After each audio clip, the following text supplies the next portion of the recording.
Marji, Director General IT, Seema Madam. Before we start, I'll just briefly let you know that what will be the format of our press conference. We'll start with the address and presentation by Honorable Chief Election Commissioner, sir. That will be followed by a question and answer session.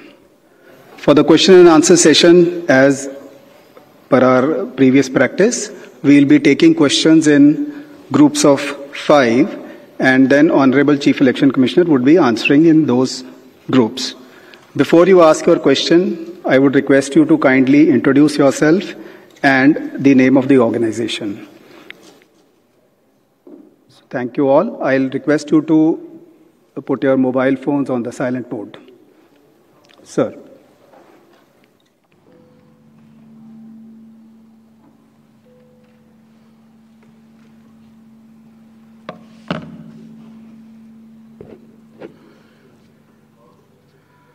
Honorable Election Commissioner Dr. Sukhbir Singh Sandhu ji, Honorable Election Commissioner Dr. Vivek Joshi, election commission के वरिष्ठ अधिकारीगण और सभी media के साथियों,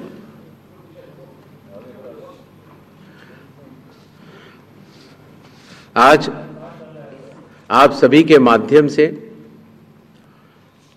बिहार विधानसभा के आम चुनाव 2025 की तारीखों की घोषणाएं भी होंगी और इस चुनाव में चुनाव आयोग की जो तैयारियां हैं उसके बारे में भी हम आपको बताएंगे। बिहार की पावन भूमि पर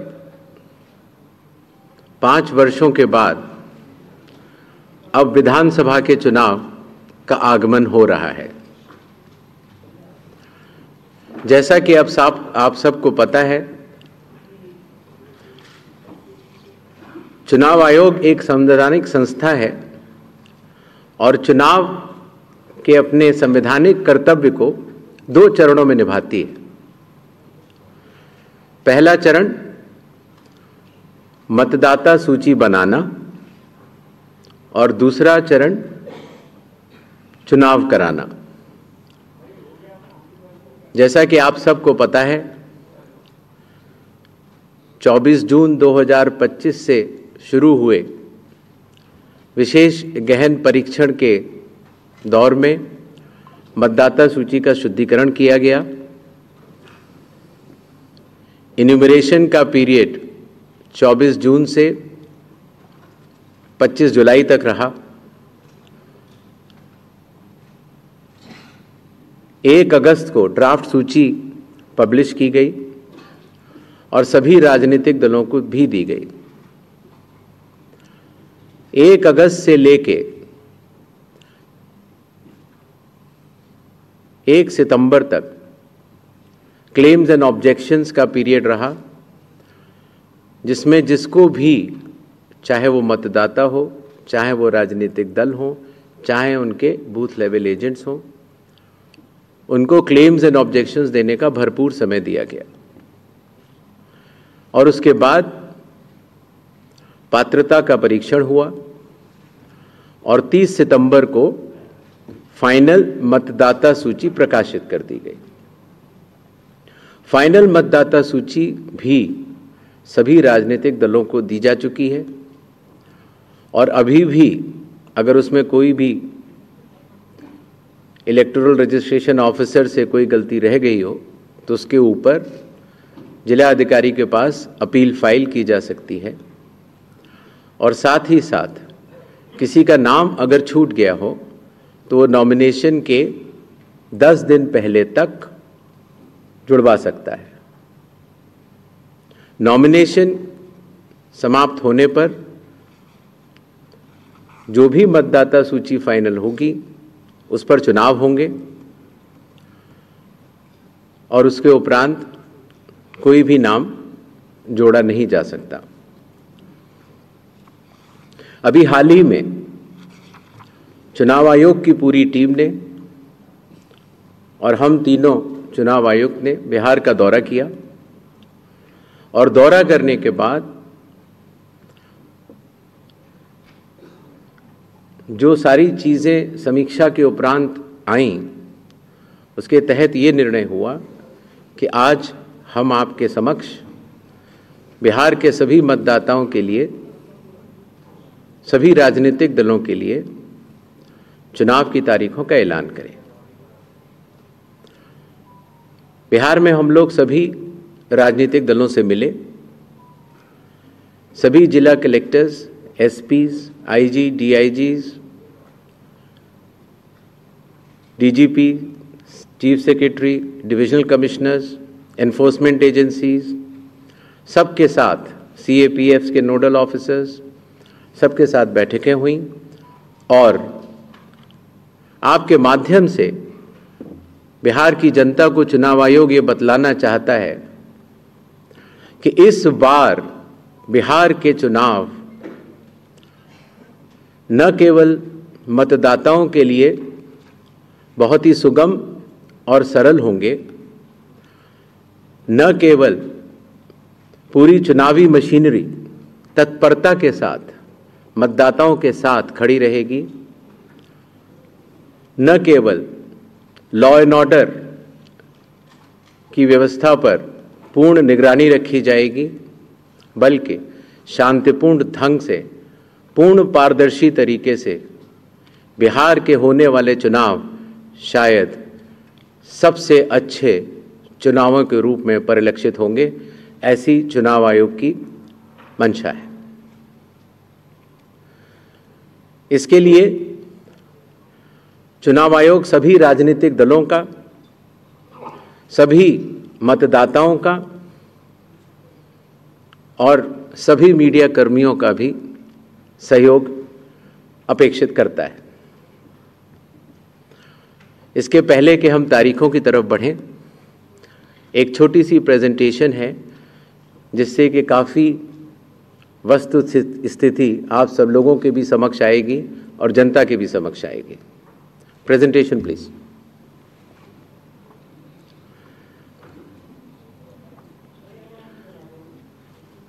बिहार में कुल 243 विधानसभा क्षेत्र हैं। इसमें अनुसूचित जाति के लिए 38 और अनुसूचित जनजाति के लिए 2 रिजर्व्ड हैं। नेक्स्ट। एक ओवरव्यू अगर लिया जाए मतदाताओं का, तो कुल मतदाताओं की संख्या लगभग 7.42 करोड़ है, जिसमें कि मेल 3.92 और फीमेल 3.5 करोड़ हैं। सीनियर सिटीजन्स लगभग 4 लाख हैं। 100 वर्ष की आयु पूर्ण कर चुके मतदाता लगभग 14,000 हैं और फर्स्ट टाइम वोटर्स लगभग 14 लाख हैं। जैसा कि अब आप सबको विदित है, इस बार चुनाव आयोग ने मतदाताओं की सहूलियत के लिए, उनकी सुविधा के लिए हर मतदान केंद्र पर 1200 से ज़्यादा मतदाता न हो, ऐसा लक्ष्य रखा है। इसके चलते पोलिंग स्टेशंस की संख्या में वृद्धि हुई और अब बिहार में 90,712 पोलिंग स्टेशंस हैं। एवरेज वोटर्स पर पोलिंग स्टेशन लगभग 818। वुमेन मैनेज्ड 1044 और मॉडल पुलिस स्टेशन लगभग 1350।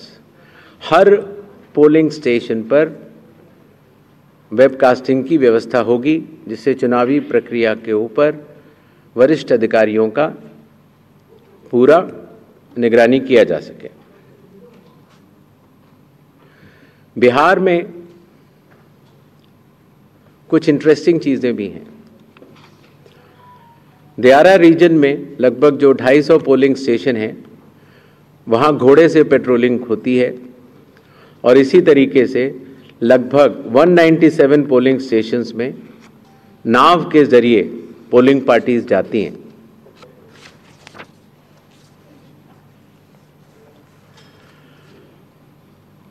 चुनाव आयोग के निर्देशों के अनुसार हर मतदान केंद्र पर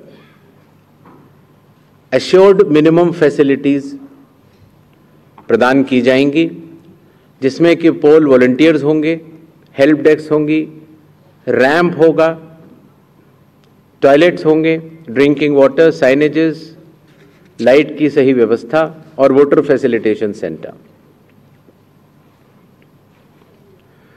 जो हमारे बुजुर्ग और दिव्यांग मतदाता हैं, उनकी सुविधा को ध्यान में रखते हुए पोलिंग स्टेशंस ग्राउंड फ्लोर पर होंगे।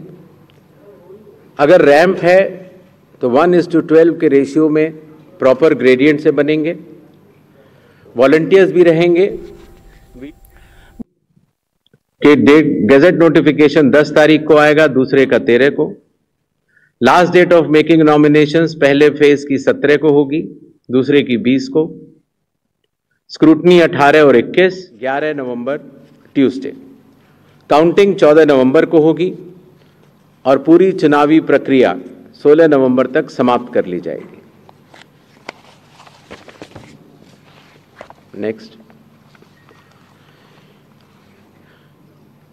जो बिहार के 38 जिले हैं उनको 2 भागों में बांटा गया है। जो आप पीला रंग देख रहे हैं वो फेज 1 है और जो आप गुलाबी रंग देख रहे हैं वो फेज 2 है। इसकी सॉफ्ट कॉपी आप सब लोग को दे दी जाएगी। नेक्स्ट, बिहार के आम चुनावों के साथ साथ 8 बाई इलेक्शंस भी होंगे। जम्मू कश्मीर के 2, बडगांव और नगरोटा, राजस्थान के अंता, झारखंड की घाटशिला, तेलंगाना जुबली हिल्स, पंजाब में तरन तारन, मिजोरम में दंपा, ओडिशा में नौपादा।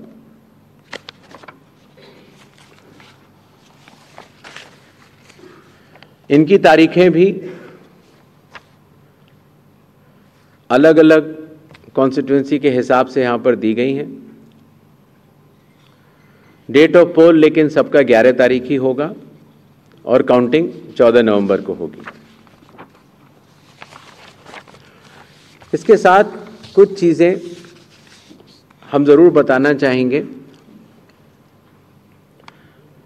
सबसे पहले मतदाताओं के नाम एक संदेश रहेगा, वो यह कि कृपया अपना नाम इलेक्टोरल रोल में जरूर चेक कर लें, क्योंकि अगर अभी भी छूट गया है तो नॉमिनेशन से 10 दिन पहले तक जोड़ा जा सकता है।